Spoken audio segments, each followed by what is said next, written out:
O Espírito Santo em relação com o nosso ministério. Escolhi um tópico sobre o qual seria difícil dizer algo que já não tenha sido dito antes muitas vezes. Mas, como o tema é da mais alta importância, é bom deter-nos nele com frequência, e ainda que só exponhamos velhas coisas e nada mais, talvez seja sábio fazer-vos lembrar-se delas.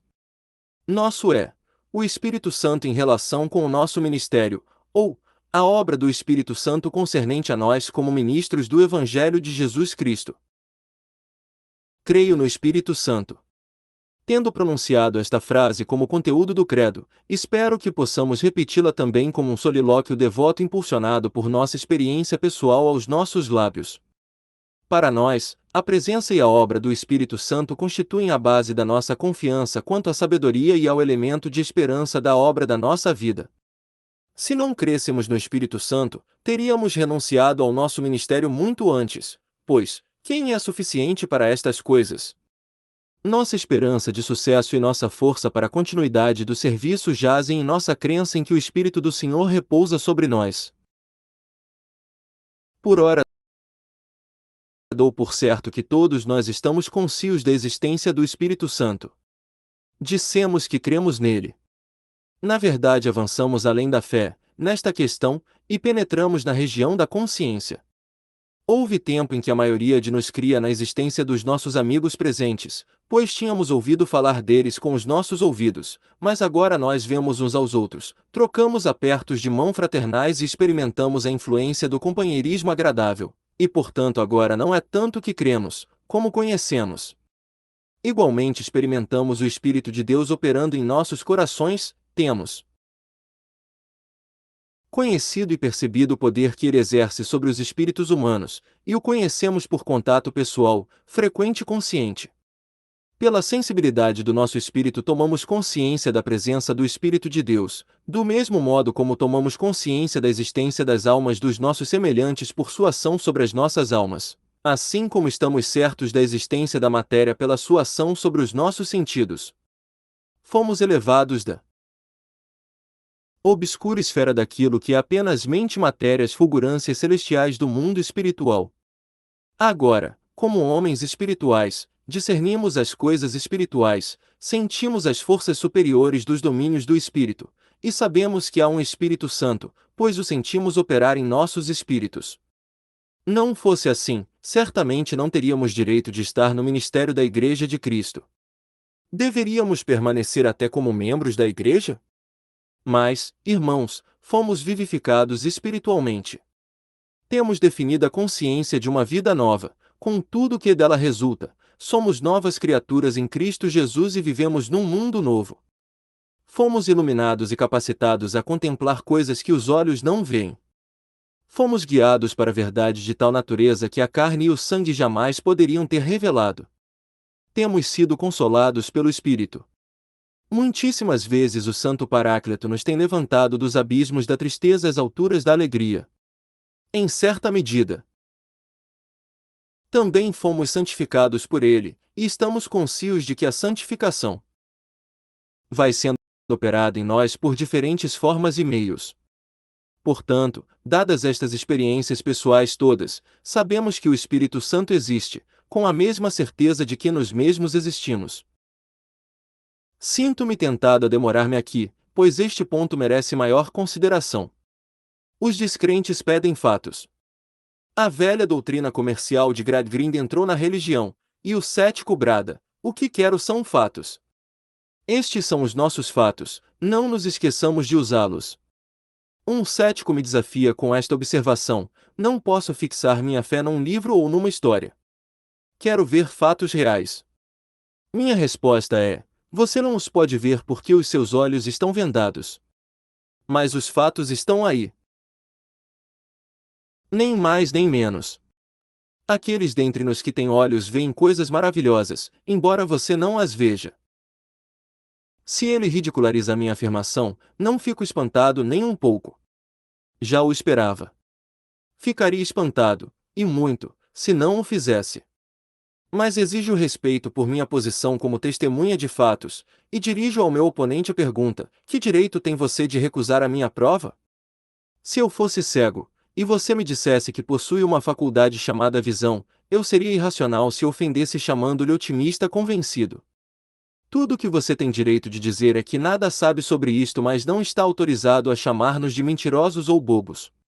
Você pode juntar-se aos ofensores do passado e declarar que o homem espiritual é louco, mas isso não desfaz as afirmações deste. Irmãos, para mim, os fatos produzidos pelo Espírito de Deus demonstram a veracidade da religião cristã com a mesma clareza com que a destruição de Faraó no Mar Vermelho, ou o maná caído no deserto, ou a água saltando da rocha ferida, podiam provar a Israel a presença de Deus no meio das suas tribos. Chegamos agora ao cerne do nosso assunto. Para nós, ministros, o Espírito Santo é absolutamente essencial. Sem ele, nosso ofício não passa de um nome. Não nos arrogamos sacerdócio além e acima daquele que pertence a todos os filhos de Deus. Mas somos sucessores daqueles que, nos velhos tempos, foram movidos por Deus a proclamar a sua palavra, a dar testemunho contra as transgressões e a dirigir a sua causa. A menos que o espírito dos profetas esteja repousando sobre nós, o manto que usamos não passa de um traje tosco e enganoso. Como objetos dignos de aversão, devíamos ser expulsos da sociedade dos sinceros por ousarmos falar em nome do Senhor, se é que o Espírito de Deus não repousa sobre nós. Cremos que somos arautos de Jesus Cristo, designados para continuar o seu testemunho na terra. Mas, sobre ele e sobre o seu testemunho sempre repousou o Espírito de Deus, e se este não repousa sobre nós, é evidente que não somos enviados ao mundo como Cristo. Foi no dia de Pentecoste, o início da grande obra de converter o mundo foi com línguas flamejantes e com um forte e impetuoso vento, símbolos da presença do Espírito. Portanto, se pretendemos ter bom êxito sem o Espírito, não estamos seguindo a norma pentecostal. Se não temos o Espírito que Jesus prometeu, não podemos cumprir a comissão que Jesus deu. Não seria preciso advertir algum irmão aqui sobre a ilusão de que podemos ter o Espírito de Deus no sentido de sermos inspirados. Contudo, os membros de certa seita litigiosa moderna precisam ser advertidos sobre essa loucura. Defendem a ideia de que as suas reuniões são realizadas sob a presidência do Espírito Santo, noção sobre a qual só posso dizer que fui incapaz de descobrir na Escritura Sagrada tanto a expressão como a ideia. Encontro, sim, no Novo Testamento, um grupo de coríntios notavelmente dotados, que gostavam de falar e dados a lutas partidárias, verdadeiros representantes daqueles a quem me referi. Mas, como Paulo disse deles, dou graças porque a nenhum de vós batizei, também dou graças ao Senhor que poucos daquela escola alguma vez se acharam em nosso meio. Poderia parecer que as suas assembleias possuem um dom peculiar de inspiração, não chegando inteiramente à infalibilidade, mas aproximando-se bem dela. Se vocês se meteram nessas reuniões, pergunto. Enfaticamente se foram mais edificados pelas preleções produzidas sob a presidência celestial, do que pelas preleções de comuns pregadores da palavra. Estes se consideram sob a influência do Espírito Santo somente como um espírito está sob a influência de outro espírito, ou como uma mente sob a influência de outra. Não somos passivos transmissores de infalibilidade. Somos sinceros instruidores de coisas que aprendemos, na medida em que as podemos captar. Como as nossas mentes são ativas e têm existência pessoal enquanto o Espírito age sobre elas, transparecem as nossas fraquezas bem como a sua sabedoria. E enquanto revelamos aquilo que ele nos fez saber, somos grandemente humilhados pelo temor de que a nossa ignorância e os nossos erros se manifestem em certo grau ao mesmo tempo, porque não nos sujeitamos mais perfeitamente ao poder divino. Não desconfio que vocês se extraviem na direção a que aludi. Certamente não é provável que os resultados de experiências anteriores induzam sábios a essa loucura. Eis nossa primeira pergunta: onde havemos de buscar o auxílio do Espírito Santo? Quando tivermos falado sobre este ponto, consideraremos muito solenemente um segundo. Como podemos perder essa assistência? Oremos no sentido de que, pela bênção de Deus, a consideração deste ponto nos ajude a retê-la. Onde havemos de buscar o auxílio do Espírito Santo? Devo responder, por 7 ou 8 meios. Primeiro, ele é o Espírito de conhecimento. ele vos guiará a toda a verdade. Nisto, precisamos do seu ensino. Temos urgente necessidade de estudar, pois o mestre de outros precisa instruir-se. Subir ao púlpito normalmente despreparado é presunção imperdoável. Nada poderá rebaixar-nos mais efetivamente, e ao nosso ofício. Depois de um discurso que o bispo de Lichfield fez em visita oficial, discurso sobre a necessidade de zeloso estudo da palavra, certo clérigo disse à sua reverendíssima que não podia crer em sua doutrina, pois, disse ele, muitas vezes, quando estou no gabinete pastoral, pronto para pregar, não sei sobre o que vou falar, mas vou para o púlpito, prego, e não penso em nada disso. O bispo respondeu: e você está certo em não pensar nada disso, pois os oficiais da igreja me disseram que partilham da sua opinião. Se não somos instruídos, como podemos instruir outros? Se não nos dedicamos a pensar, como podemos levar outros a pensar? É em nosso labor de estudar, nesse bendito trabalho em que estamos a sós com o livro diante de nós, que precisamos da ajuda do Espírito Santo. Com ele está a chave do tesouro celeste, e pode enriquecer-nos além da nossa imaginação. Com ele está o guia da doutrina mais labiríntica, e pode conduzir-nos no caminho da verdade. Pode romper os portais de bronze e picar em pedaços as barras de ferro, e dar-nos os tesouros das trevas, as riquezas ocultas dos lugares secretos. Se vocês estudarem os originais, consultarem comentários e meditarem profundamente, mas deixarem de clamar vigorosamente ao Espírito de Deus, o seu estudo não lhes trará proveito. Entretanto, ainda que lhes seja vedado o emprego daqueles recursos, o que confio não lhes suceda, se esperarem do Espírito Santo em simples dependência do seu ensino, aprenderão muito da intenção divina. O Espírito de Deus nos é peculiarmente precioso, porque de modo muito especial ele nos instrui sobre a pessoa e a obra de nosso Senhor Jesus Cristo, e este é o ponto principal da nossa pregação. Ele toma coisas de Cristo e nos mostra. Se tomasse coisas de doutrina ou preceito, ficaríamos contentes por essa bondosa assistência. Mas, visto que se deleita especialmente nas coisas de Cristo, e focaliza sua sagrada luz na cruz, regozijamo-nos ao ver o centro do nosso testemunho iluminado tão divinamente, e nos asseguramos de que a luz se difundirá sobre todo o restante do nosso ministério. Busquemos ao Espírito de Deus com este brado: ó Espírito Santo, revela-nos o Filho de Deus, e assim mostra-nos o Pai. Como espírito de conhecimento, não só nos instrui quanto ao Evangelho, mas também nos leva a ver o Senhor em todas as outras coisas. Não devemos fechar os nossos olhos para Deus na natureza, ou na história geral, ou nas ocorrências providenciais diárias, ou em nossa experiência pessoal. E em todas estas coisas, o nosso intérprete da mente de Deus é o bendito Espírito. Se clamamos: ensina-me o que queres que faça, ou mostra-me o motivo pelo qual contendes comigo, ou dize-me qual é a tua intenção nesta rica previdência de misericórdia, ou revela-me o teu propósito naquela outra dispensação mista de juízo e graça, seremos bem instruídos em cada caso.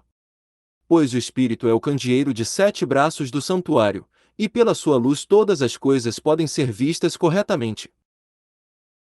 Como Godwin observa bem, é preciso haver luz acompanhando a verdade, se temos de conhecê-la.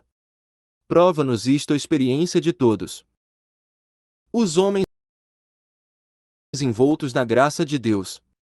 Qual a razão por que vocês veem algumas coisas num capítulo numa ocasião, e não em outra, alguma porção da graça em seus corações numa ocasião, e não em outra, tem um vislumbre das realidades espirituais numa ocasião, e não em outra? Os olhos são os mesmos, mas é o Espírito Santo que abre e fecha esta lanterna de furta-fogo, como eu poderia chamar-lhe. Conforme ele a abre mais, ou a aperta, ou a fecha, estreitando-a, temos maior ou menor visão.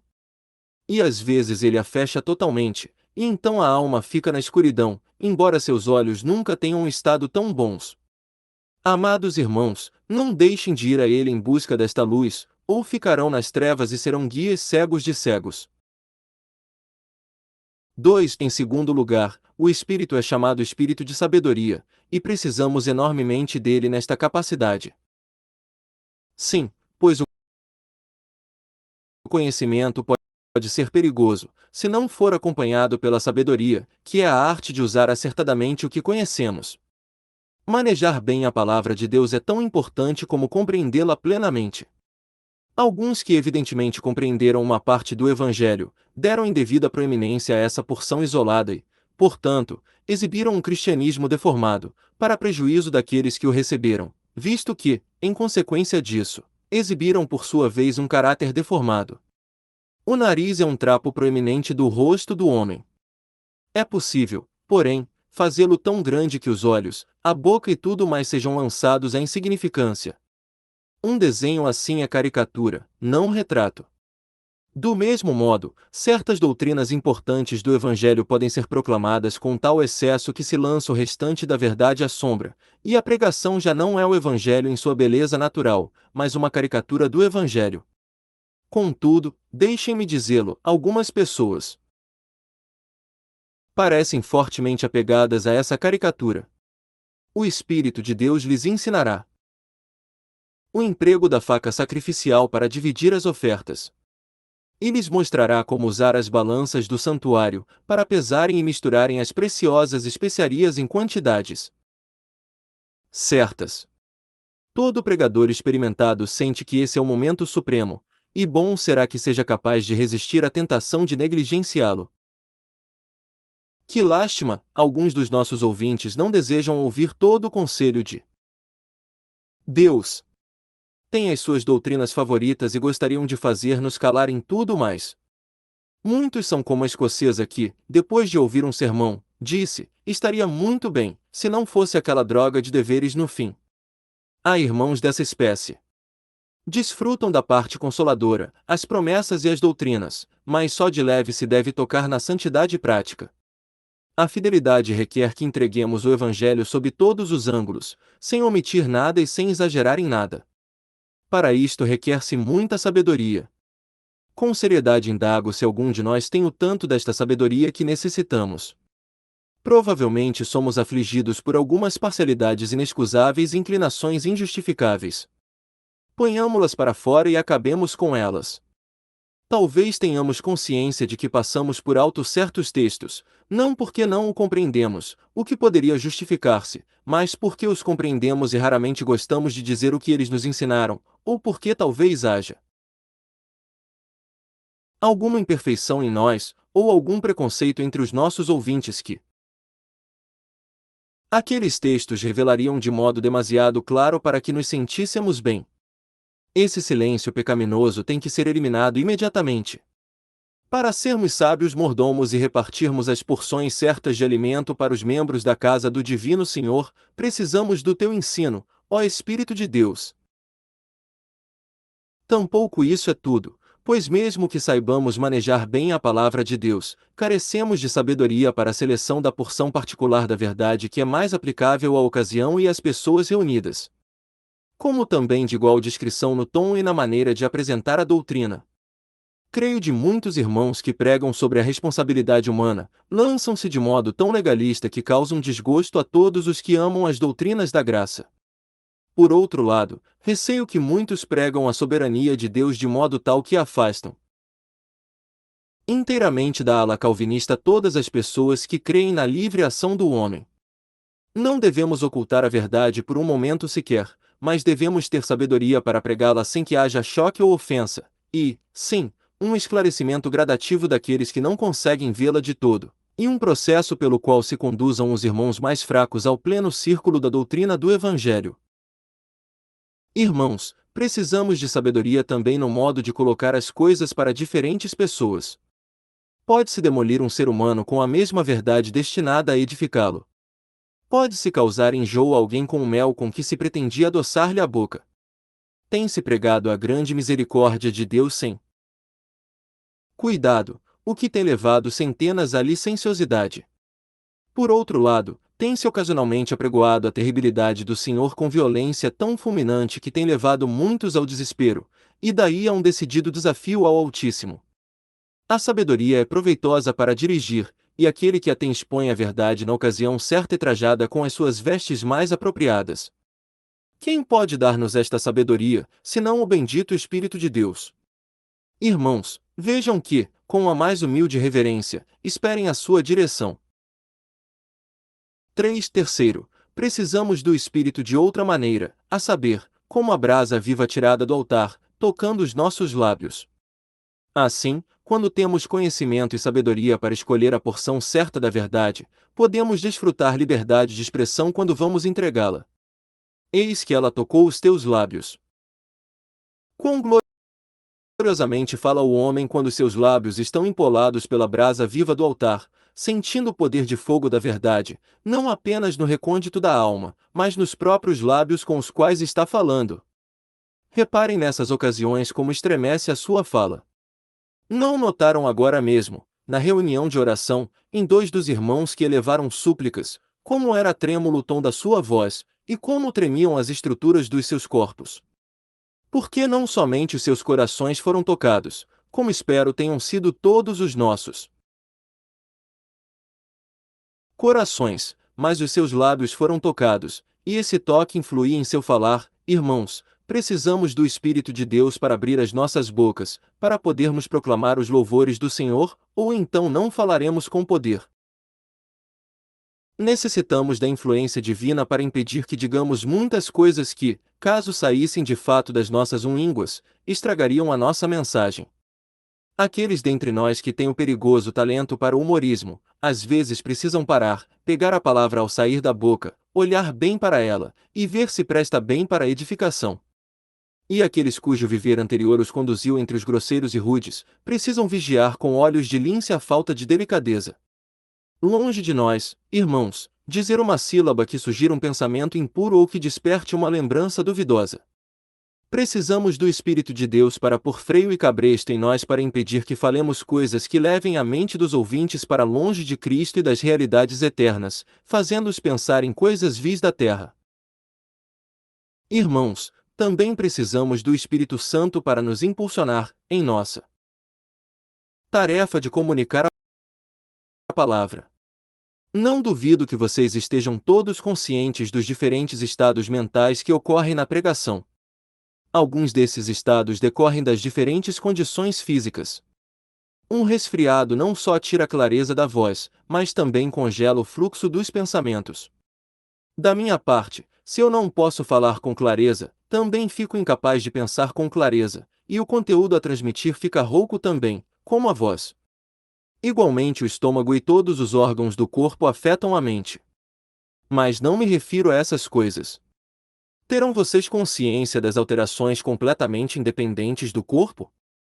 Quando estão robustos, não se sentem um dia pesados como os carros de Faraó com as rodas retiradas, e noutra ocasião com tanta liberdade como uma corça deixada solta. Hoje o ramo brilha com orvalho, ontem foi crestado pela seca. Quem não sabe que o Espírito de Deus está nisso tudo? Lições aos meus alunos, volume 1, 15. Contrabarra. Às vezes o Espírito Divino age em nós de molde a livrar-nos completamente de nós mesmos. Em tais ocasiões, do começo ao fim do sermão podíamos dizer, se no corpo ou fora do corpo, não sei, Deus o sabe.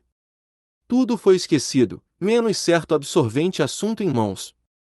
Se me fosse proibido entrar no céu, mas me fosse dado escolher a condição em que passarei a eternidade, escolheria aquela em que às vezes me sinto quando prego o Evangelho. Nesse estado prefigura-se o céu, a mente cerrada para todas as influências perturbadoras, adorando o majestoso Deus, com plena consciência de sua presença, todas as faculdades elevadas e jubilosamente cheias de vigor no máximo de sua capacidade, todos os pensamentos e poderes da alma alegremente ocupados em contemplar a glória do Senhor e exaltando com as multidões atentas o bem-amado da nossa alma, e durante todo esse intervalo, a mais pura benevolência concebível para com as demais criaturas a incentivar o coração a pleitear com elas em prol do nome de Deus. Que estado mental pode rivalizar-se com este? Pena é que alcançamos este ideal, porém, sem o podermos manter sempre, pois também sabemos o que é pregar em cadeias ou dar murros no ar. Não podemos atribuir santas e felizes mudanças ocorridas em nosso ministério a nada menos que a ação do Espírito Santo em nossas almas. Estou certo de que o Espírito Santo realiza esta obra. Vezes sem conta, quando me assaltam dúvidas sugeridas pelo infiel, posso arremessá-las aos ares com total desdém, porque tenho definida consciência de um poder que opera em mim quando falo em nome do Senhor, poder que transcende infinitamente a qualquer capacidade ou eloquência pessoal, e que sobrepuja em muito qualquer energia derivada do entusiasmo que sinto quando faço uma preleção secular ou um discurso. Aquele poder é tão diferente deste, que tenho toda a certeza de que não é da mesma ordem ou classe do entusiasmo dos políticos ou do ardor da oratória pura e simples. Oxalá experimentemos com muita frequência a energia divina, e falemos com poder. 4. Mas então, em quarto lugar, o Espírito de Deus age também como óleo que unge e isto se relaciona com todo o trabalho da pregação, não simplesmente com a alocução oral, mas com toda a transmissão do discurso. Ele pode fazê-los sensíveis ao assunto, até ao ponto de ficarem dominados por ele, quer achatados na terra, quer elevados às alturas como em asas de águias. Acresce que, além do assunto, ele os faz sensíveis ao seu objeto, até anelarem pela conversão dos homens e pelo despertamento dos cristãos, para que se elevem a algo mais nobre do que tudo o que já conhecem. Ao mesmo tempo, outro sentimento estará com vocês, a saber, um intenso desejo de que Deus seja glorificado mediante a verdade que estão proclamando. Vocês ficam conscientes de um profundo e compassivo interesse pelas pessoas a que estão falando, lamentando que alguns saibam pouco, e que outros saibam muito e, contudo, o recusam. Vocês fitam alguns semblantes, em silêncio, o seu coração lhes diz, ali cai orvalho, e, voltando-se para outros, com tristeza percebem que são como as partes áridas da montanha de Gilboa. Tudo isto se dá durante o sermão. Não podemos contar quantos pensamentos passam pela mente de uma vez. Uma vez contei 8 grupos de pensamentos que ocupavam o meu cérebro simultaneamente, ou ao menos dentro do espaço do mesmo segundo. Estava pregando o Evangelho com todas as minhas forças, mas não pude deixar de sensibilizar-me por uma senhora que estava evidentemente prestes a desmaiar, e também fiquei procurando o irmão encarregado das janelas, para que nos desse mais ar. Estava pensando na ilustração que omitira na primeira divisão, procurando dar forma à segunda divisão, perguntando-me se este sentirá o peso da minha reputação, se aquele se fortalecera com a observação consoladora, e ao mesmo tempo estava louvando a Deus por desfrutar eu pessoalmente da verdade que estava proclamando. Alguns intérpretes consideram os querubins de 4 rostos como emblemas dos ministros. Eu certamente não vejo dificuldade na forma quádrupla, pois o Espírito Santo pode multiplicar os nossos estados mentais, e fazer de nós homens muito superiores além do que somos por natureza. O quanto pode ele fazer de nós, e quão grandiosamente pode elevar-nos, não ouso conjeturar. Certamente ele pode fazer muitíssimo acima do que pedimos ou pensamos. Especialmente faz parte da obra do Espírito Santo manter em nós uma disposição devocional enquanto estamos entregando a mensagem. Esta é uma condição que se deve ambicionar grandemente, continuar a orar enquanto estamos ocupados com a prédica, cumprir os mandamentos do Senhor, dando ouvidos à voz da sua palavra, manter os olhos postos no trono, e as asas em constante movimento. Espero que saibamos o que isto significa. Estou certo de que sabemos o seu oposto, ou de que logo experimentaremos, isto é, o mal de pregar sem espírito de devoção. Que pode ser pior do que falar sob a influência de um espírito arrogante ou irritado? Que é mais debilitante do que pregar num espírito incrédulo? Por outro lado, que bênção arder fervorosamente enquanto brilhamos diante dos olhos de outros. Esta é a obra do Espírito de Deus. Adorável Consolador, opera em nós. Em nossos púlpitos precisamos unir o espírito de dependência com o de devoção, de modo que, durante a pregação toda, desde a primeira palavra até a última sílaba, olhemos ao alto para o forte em busca de força. É bom lembrar que, embora tivessem chegado até o presente ponto, se o Espírito Santo os deixasse, fariam papel de tolos antes de acabar o sermão. Elevando os olhos para os montes de onde vem o socorro durante o sermão inteiro, com absoluta dependência de Deus, vocês pregarão com espírito de bravia confiança o tempo todo. Talvez eu esteja errado ao dizer bravia, pois não é coisa bravia confiar em Deus, para os verdadeiros crentes é simples questão de doce necessidade, como podem deixar de confiar nele? Por que haveriam de duvidar do seu amigo sempre fiel? Outro dia de manhã, pregando à minha igreja sobre o texto, "A minha graça te basta", disse aos irmãos que pela primeira vez em minha vida tinha experimentado o que Abraão sentiu quando se inclinou sobre o seu rosto e riu. Voltava para casa depois de uma semana de trabalho intenso. Quando vejo à minha mente o texto, "A minha graça te basta", veio, porém, com a ênfase posta em duas palavras, "A minha graça te basta". Minha alma disse, sem dúvida é assim. Seguramente, a graça do Deus infinito é mais que suficiente para um simples inseto como eu. E ri, e tornei a rir, ao pensar em quanto suprimento excedia todas as minhas necessidades. Parecia que eu era um pequeno peixe no mar, e na minha sede dizia, "Viva, vou beber o oceano inteiro". Então o pai das águas ergueu sublime a cabeça e disse a sorrir, "Pequenino peixe, a ilimitada vastidão marinha te basta". Este pensamento fez com que a descrença parecesse supinamente ridícula, como de fato é. Irmãos, devemos pregar cientes de que Deus pretende abençoar a palavra proclamada, pois temos sua promessa neste sentido. E ao termos pregado, devemos procurar as pessoas atingidas pela bênção. Dirão vocês, fico dominado pelo espanto ao ver que Deus converte almas por meio do meu pobre ministério? Falsa humildade. O seu ministério é pobre de verdade. Toda a gente sabe disso, e vocês devem sabê-lo mais que ninguém. Mas, ao mesmo tempo, é coisa para espantar que, o Deus que disse, "A minha palavra não voltará para mim vazia", cumpra o que prometeu? A refeição irá perder o seu valor nutritivo porque o prato é barato? A graça divina haverá de ser sobrepujada por nossa fraqueza? Não. Mas temos este tesouro em vasos de barro, para que a excelência do poder seja de Deus e não nossa. Precisamos ainda do Espírito Santo durante o sermão todo para manter os nossos corações e mentes em condição apropriada. Sim, porque, se não tivermos o Espírito certo, perderemos a entonação que persuade e prevalece, e o povo descobrirá que a força de Sansão o deixou. Uns pregam como quem está ralhando, e assim põem à mostra o seu mau gênio. Outros se pregam a si próprios, e assim revelam o seu orgulho. Alguns discursam como se estivessem condescendendo em ocupar o púlpito, enquanto outros pregam como se estivessem pedindo desculpa por existirem.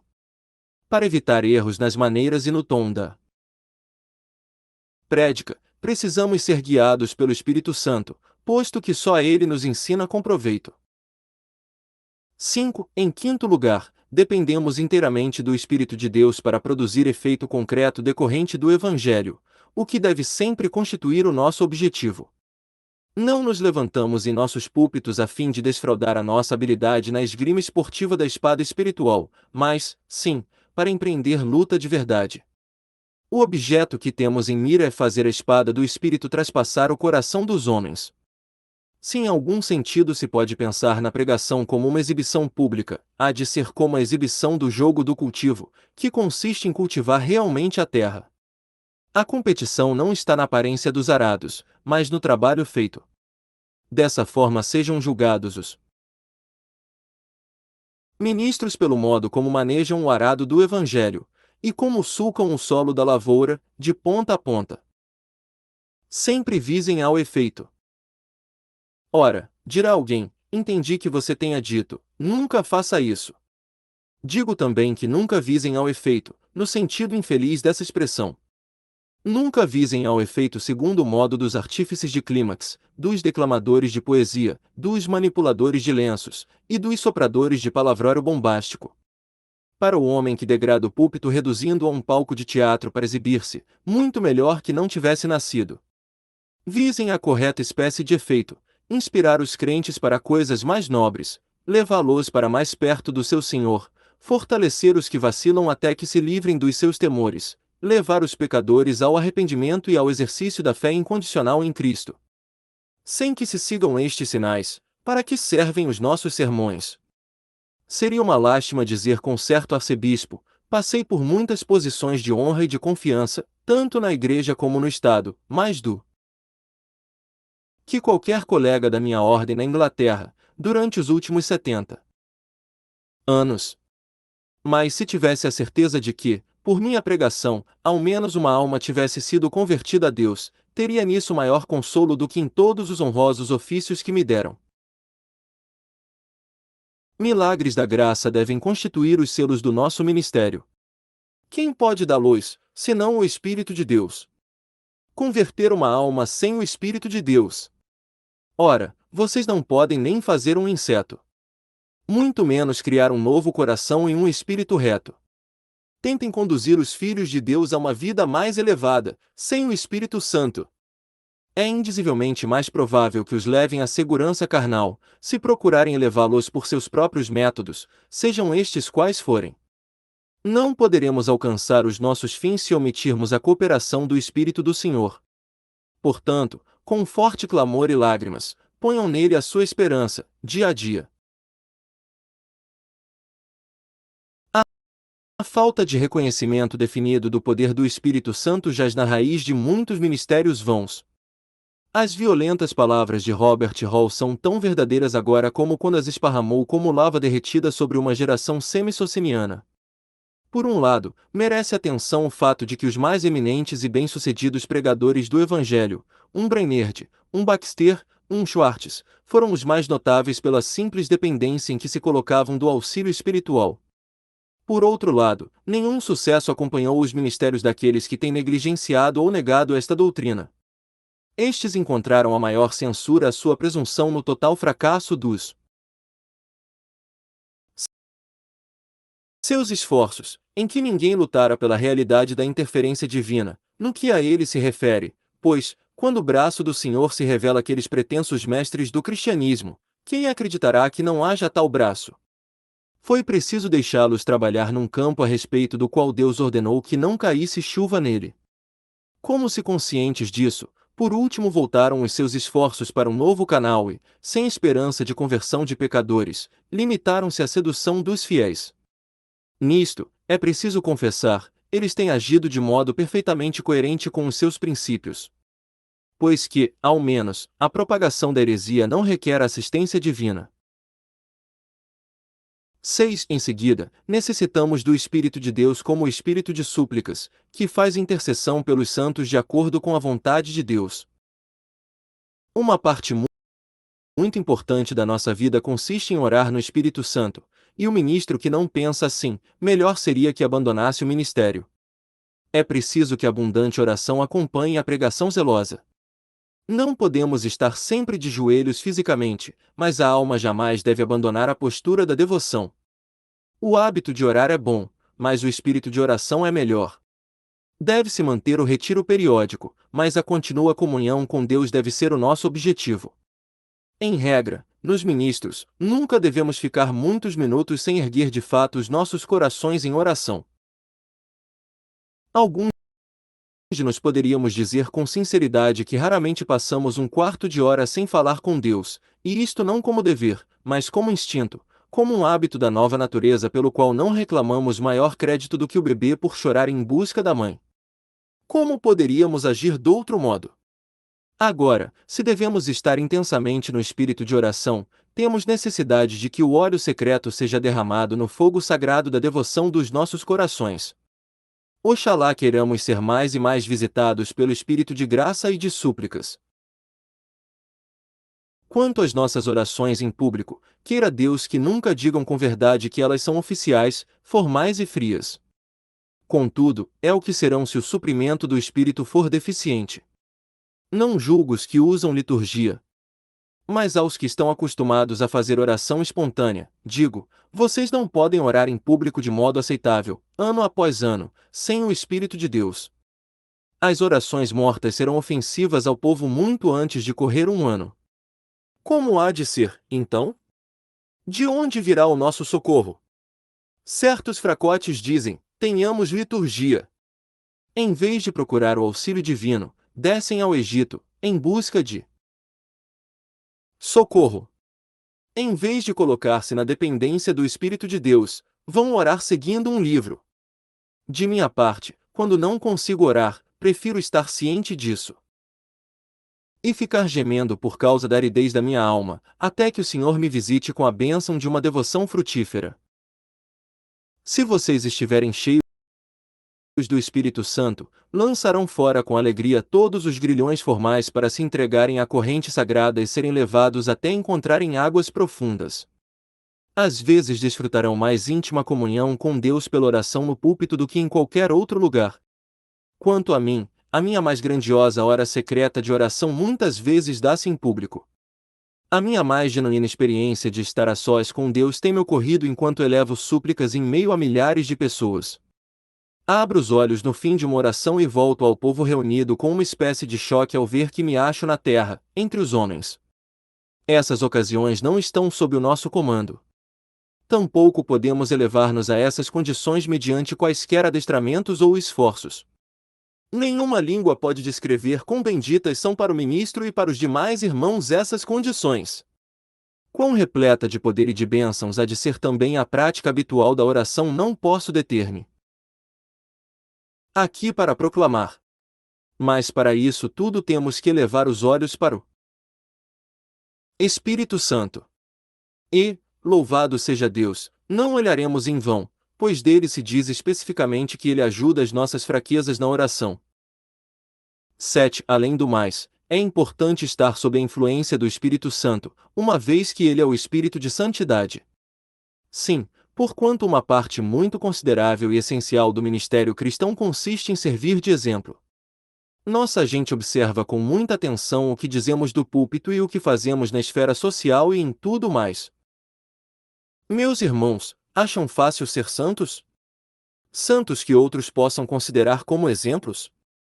Devemos ser maridos tais, que todos os maridos da igreja possam ser como somos, sem risco.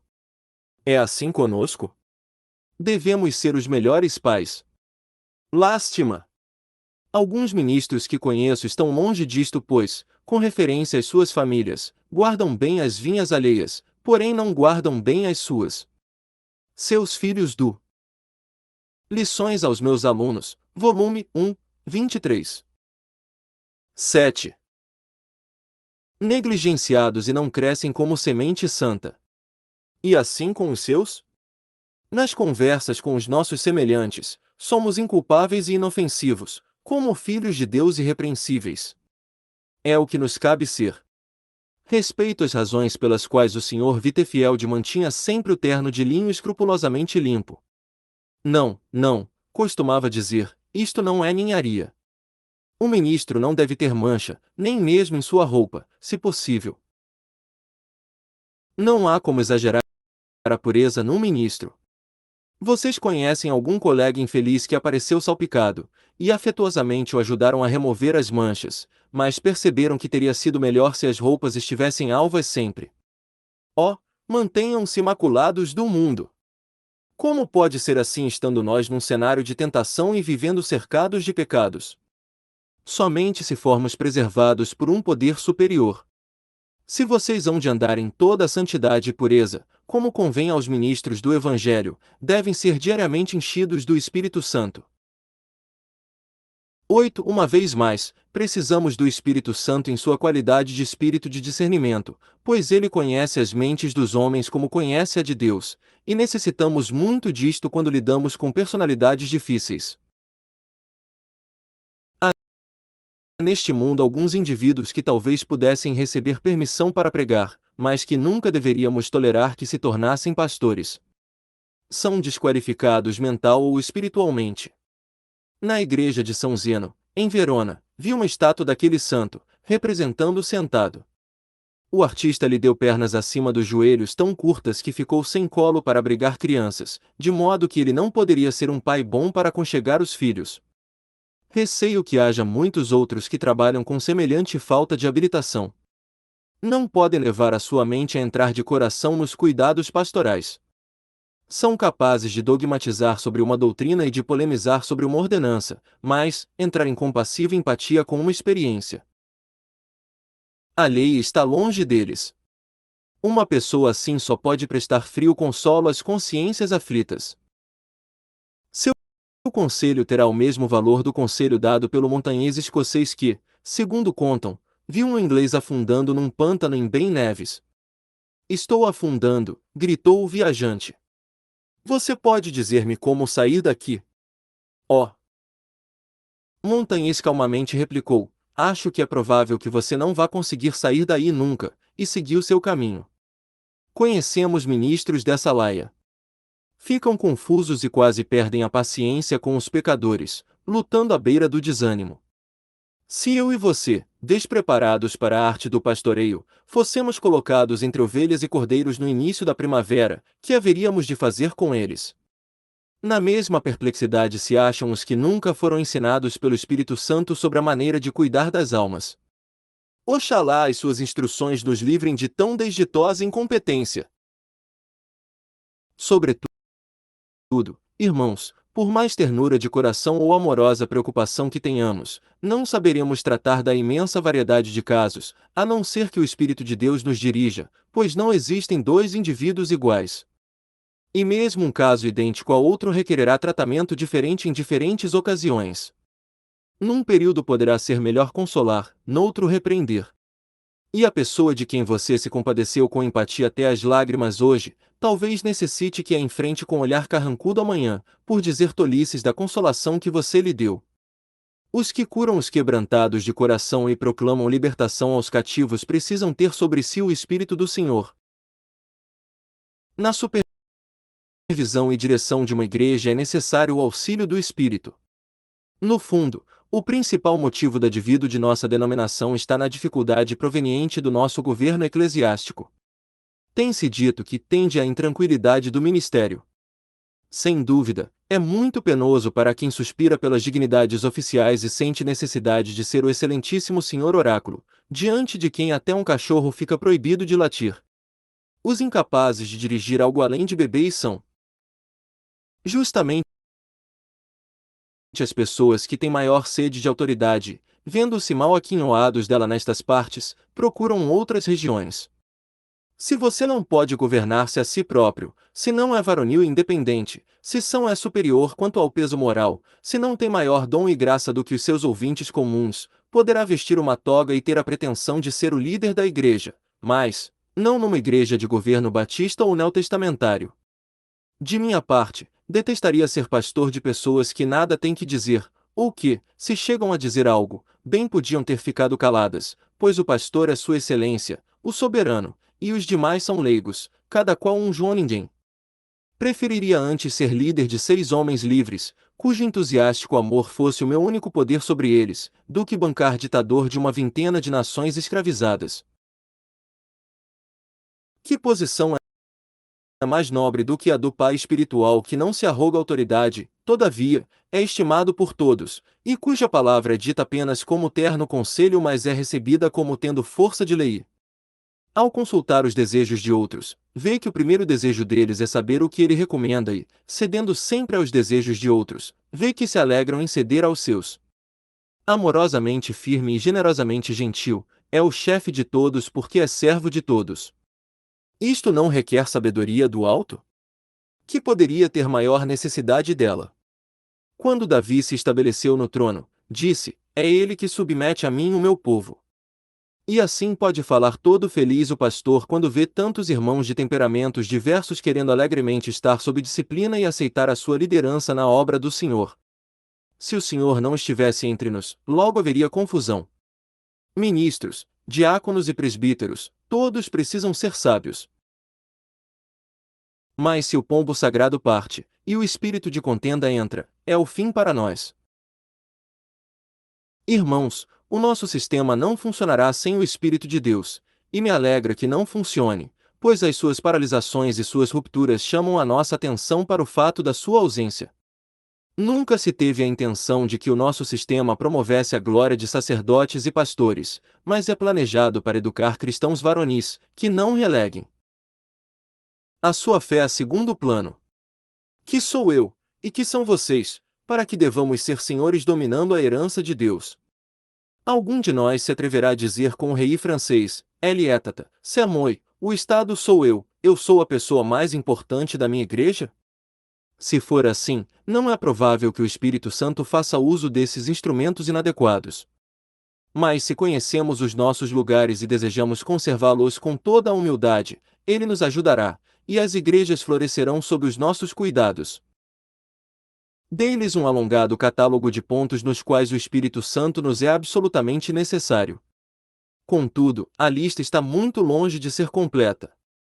Deixei-a intencionalmente imperfeita porque, se eu tentasse completá-la, todo o nosso tempo expiraria antes de podermos responder à pergunta: como podemos perder esta assistência necessária? Que nenhum de nós jamais faça esta experiência, mas é certo que os ministros podem perder o auxílio do Espírito Santo. Cada pessoa aqui presente pode perdê-lo. Vocês não perecerão, uma vez que são crentes, porque a vida eterna está em vocês. Podem, porém, perecer como ministros, de quem não se ouça mais falar que são testemunhas em prol do Senhor. Se suceder isso, não será assim. Motivo: o Espírito reclama soberania semelhante à do vento que sopra onde quer. Entretanto, jamais sonhemos que soberania e capricho são a mesma coisa. O bendito Espírito age como quer, mas sempre de modo justo, sábio, e com motivo e razão. Às vezes ele dá ou retira sua bênção, por razões relativas a nós mesmos. Notem o curso de um rio como Tâmisa, como torce e retorce a seu bel prazer. Contudo, há razão para cada volta ou curva. O geólogo, estudando o solo e observando a forma da rocha, vê a razão pela qual o leito do rio se desvia para a direita ou para a esquerda. Assim, apesar de que o Espírito de Deus abençoa um pregador mais que outro, e a razão não pode ser tal que algum homem possa congratular-se consigo por sua própria bondade, todavia certas coisas concernentes aos ministros cristãos que Deus abençoa, e certas outras coisas que impedem o bom êxito. O Espírito de Deus cai como orvalho, com mistério e poder. Mas, no mundo espiritual é como no mundo natural, certas substâncias se molham com a umidade celestial, ao passo que outras estão sempre secas. Porventura não existe uma causa? O vento sopra onde quer, mas se desejamos sentir uma forte viração, temos que ir ao mar ou subir as colinas. O Espírito de Deus tem lugares favoritos para a demonstração do seu poder. Ele é simbolizado por uma pomba, e a pomba tem os seus retiros preferidos. Frequenta as correntes de águas, os lugares pacíficos e calmos. Não a encontramos no campo de batalha, nem a vemos pousar na carniça. Há coisas congruentes com o Espírito e coisas contrárias à sua mente. O Espírito de Deus compara-se com a luz. A luz pode brilhar onde quiser, mas uns corpos são opacos, enquanto que outros são transparentes. Assim, há homens através dos quais nunca aparece o seu brilho. Portanto, deste modo se pode demonstrar que, embora o Espírito Santo seja o livre Espírito de Deus, de modo nenhum age por capricho. Entretanto, diletos irmãos, o Espírito de Deus pode ser entristecido, contrariado, e pode mesmo sofrer resistência. Negar isto é opor-se ao testemunho frequente da Escritura. Pior de tudo, podemos menosprezá-lo e insultá-lo a tal ponto que ele não fale mais por nosso intermédio, mas nos deixe como deixou o rei Saul antigamente. Seria lamentável se existissem homens no ministério cristão aos quais sucedesse isto, temo, porém, que existam. Irmãos, quais serão os males que entristecem o espírito? Respondo: tudo que vos desqualifique como cristãos comuns para a comunhão com Deus também vos desqualifica para experimentarem o poder extraordinário do Espírito Santo como ministros. À parte disso, porém, há obstáculos especiais. Dentre os primeiros, devemos mencionar a falta de sensibilidade, ou seja, aquele estado de frieza emocional que nasce da desobediência às ternas influências do Espírito. Devemos ser delicadamente sensíveis ao seu mais leve movimento, e então poderemos esperar a sua presença em nós. Mas, se somos como o cavalo e a mula que não tem entendimento, segundo a expressão bíblica, sentiremos o chicote, mas não desfrutaremos das ternas influências do Consolador. Outro defeito entristecedor é a falta de veracidade. Quando um grande músico pega um violão ou toca a harpa e vê que as notas falseiam, detém a mão. As almas de alguns homens não são sinceras. Eles são sofisticados e hipócritas. O Espírito de Cristo não será cúmplice de homens aplicados à desprezível ocupação de iludir e enganar. Será este o caso aqui, que vocês preguem certas doutrinas, não porque creem nelas, mas porque a sua igreja espera que as preguem. Estarão vocês dando tempo ao tempo até poderem, sem risco, renunciar ao seu credo atual e apregoar o que a sua mente covarde realmente sustenta ser verdadeiro? Neste caso, vocês são decaídos de fato, e estão abaixo dos escravos mais indignos. Deus nos livre dos homens traiçoeiros, e se estes chegam a formar em nossas fileiras, oxalá sejam rapidamente expulsos ao som da marcha do velhaco, Rod Smart. Se nos sentimos aversão por eles, quanto mais os detestará o Espírito da Verdade. Vocês poderão contristar grandemente o Espírito Santo com uma geral escassez de graça. A frase é temível, mas descreve certas pessoas melhor do que todas as outras que me ocorrem. A família graça escassa geralmente tem um dos seus membros no ministério. Conheço o tipo. Não é insincero nem imoral, não tem mau gênio nem é autoindulgente, mas algo lhe falta. Não seria fácil provar essa ausência por meio de alguma ofensa ostensiva de sua parte. O que lhe falta, porém, falta a sua personalidade toda, e essa carência arruína tudo. Falta-lhe aquilo que por excelência é necessário. Ele não é espiritual. Não há nele o aroma de Cristo. O seu coração nunca se inflama no seu interior. Sua alma não vive. Falta-lhe a graça. Não podemos esperar que o Espírito de Deus abençoe um ministério que jamais devia ter sido exercido, e certamente um ministério não revestido da graça é dessa natureza. Outro mal que expulsa o Espírito Divino é o orgulho. O modo de ser bem grande consiste em ser bem pequeno. Ser muito notável em sua própria estima é não ser notado por Deus. Se você tem profunda necessidade de viver nos lugares elevados da terra, achará frios e áridos os pontos culminantes das montanhas. O Senhor habita com os humildes, mas de longe conhece o soberbo. A preguiça também contraria o Espírito Santo. Não posso imaginar o Espírito esperando à porta do mandrião e suprindo as deficiências criadas pela indolência. A ociosidade na causa do Redentor é um mal para o qual não se pode inventar desculpa. Nós mesmos sentimos arrepios ao vermos os movimentos vagarosos dos preguiçosos, e estejamos certos de que o Espírito Santo, ativo como é, fica igualmente contrariado com os que agem levianamente na obra do Senhor. A negligência na oração particular, como muitos outros males, produzirá o mesmo resultado infeliz. Todavia, não é preciso alongar o assunto, pois as suas próprias consciências, irmãos, lhes dirão o que entristece o Santo de Israel. Agora lhes rogo que atentem para esta palavra. Vocês sabem o que poderá acontecer se o Espírito de Deus for grandemente contristado e retirar-se de nós? Há duas suposições. A primeira é que nunca fomos verdadeiros servos de Deus, mas apenas usados temporariamente por Ele, como Balaão, e até a jumenta cavalgada por ele. Suponhamos, irmãos, que eu e vocês continuemos pregando por um tempo sem que nem nós nem outros suspeitemos que fomos destituídos do Espírito de Deus. Todo o nosso ministério pode acabar-se de um golpe, e nós com ele. Talvez sejamos derribados na primavera, como aconteceu com Nadab e Abiú, para não mais ministrarmos perante o Senhor, ou talvez sejamos removidos nos anos do amadurecimento, como Ofni e Finéias, não podendo continuar servindo no tabernáculo da congregação. Não temos nenhum analista inspirado que nos registre a súbita eliminação de homens que prometem muito. Se o tivéssemos, porém, talvez lêssemos aterrorizados, sobre zelo sustentado por bebidas fortes, sobre farisaísmo associado à corrupção secreta, sobre ortodoxia declarada ocultando infidelidade absoluta, ou sobre alguma outra forma de fogo estranho apresentado no altar, até que o Senhor não o suporte mais e elimine os ofensores com repentino golpe. Caberá a algum de nós essa terrível condenação?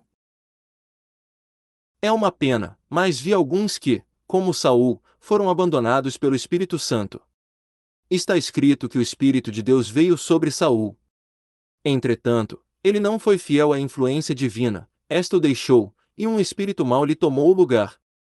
Notem como o pregador de quem o Espírito se retirou banca jeitosamente o cínico, critica todos os demais, arremessa o dardo da calúnia a alguém melhor do que ele. Saul esteve uma vez entre os profetas, mas se sentia mais à vontade entre os perseguidores. O pregador frustrado procura destruir o verdadeiro evangelista, recorre aos encantos da filosofia, e busca o auxílio de heresias mortas, mas o seu poder se foi e logo os filisteus o encontrarão entre os mortos. Não o noticieis em Gate, nem o publiqueis nas ruas de Ascalon. Vos, filhas de Israel, chorai por Saul. Como caíram os valentes no meio da peleja!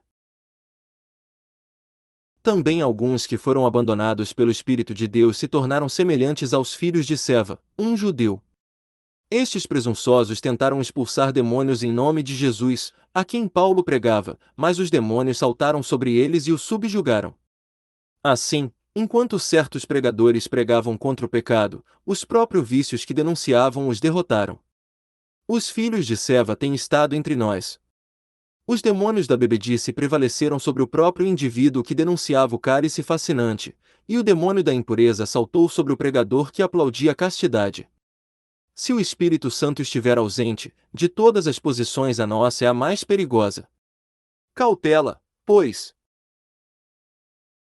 É lamentável, mas alguns ministros ficaram como Balaão. Era um profeta, não era? Não falava em nome do Senhor? Não se lhe chamou homem de olhos abertos, que tem a visão do Todo-Poderoso.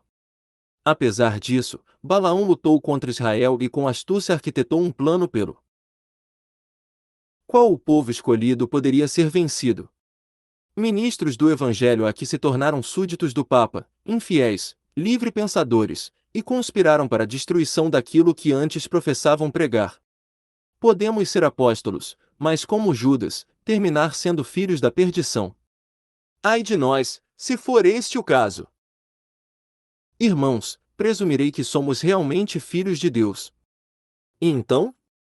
Ora, mesmo neste caso, se o Espírito de Deus nos deixar, poderemos ser eliminados de um golpe, como se deu com o iludido profeta que deixou de obedecer à ordem do Senhor nos dias de Jeroboão.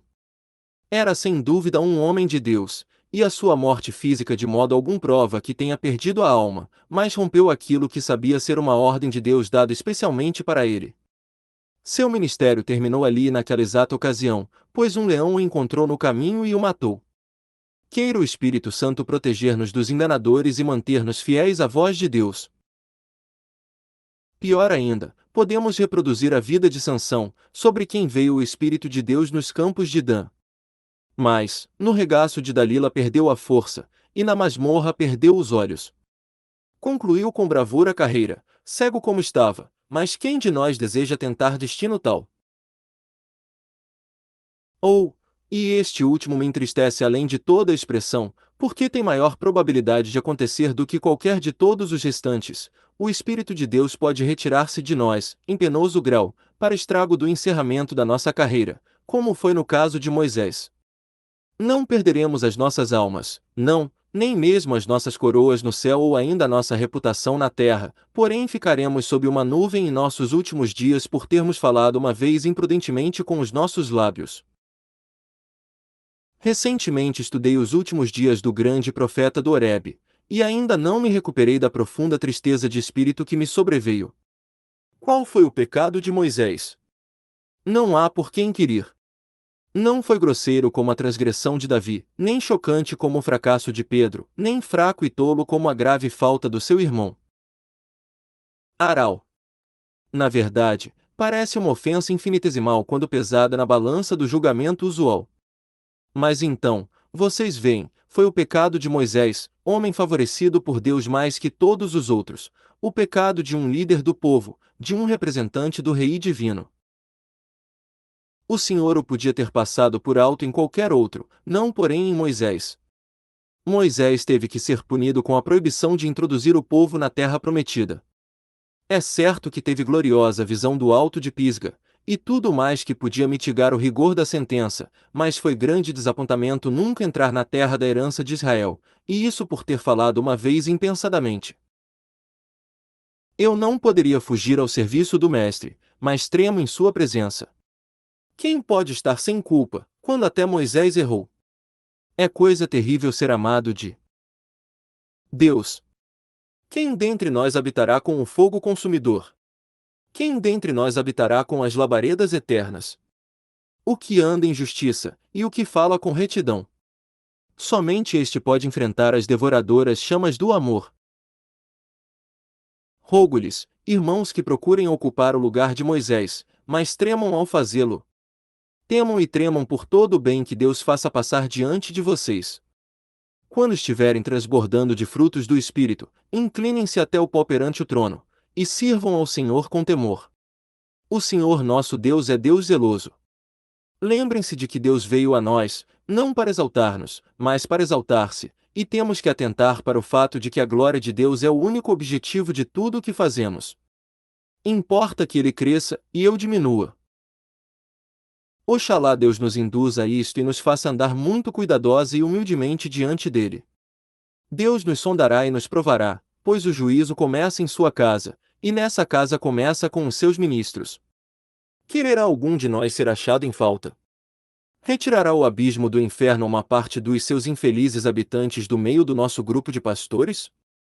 Será terrível a sentença de um pastor decaído. A sua condenação causará espanto aos transgressores comuns.